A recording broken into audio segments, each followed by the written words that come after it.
We had to take the Titanic, and it felt like a Titanic at the moment, this huge ocean liner, and turn it 180 degrees.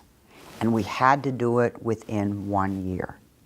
So we looked at how do we retool all this. Obviously, the first source of additional supply is conservation.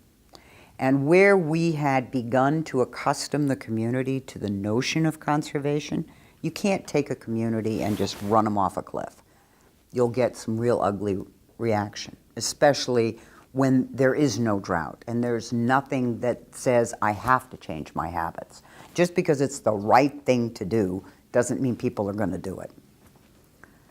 So we had to go from voluntary conservation to not so voluntary conservation.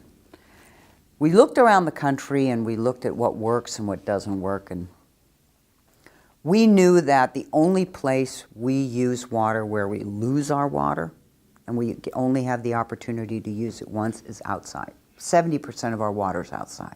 So if we're going to get additional water supplies from conservation, it has to be outside.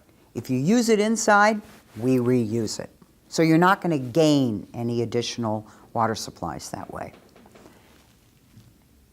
We also knew that making those outside changes to use less water, if you're not going to collapse the quality of life in Southern Nevada, you're going to have to provide some financial assistance. Because people can't afford to make that kind of investment in their landscaping because they're not going to get it back. You can raise water rates all you want. You're not going to get it back that quickly to where it makes financial sense for you. That's when we started paying people to take the grass out. We started at $1. We've now settled in around $1.50. We've played with various price levels. And at the same time, we said for new construction, no more grass in the front.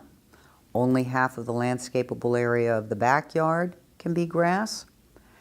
And commercial can have no grass out front.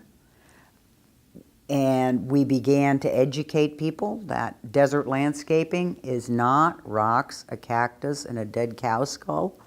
That there are lots of plants that are beautiful, that bloom year-round, that can give you a lovely yard, that don't require a lot of water.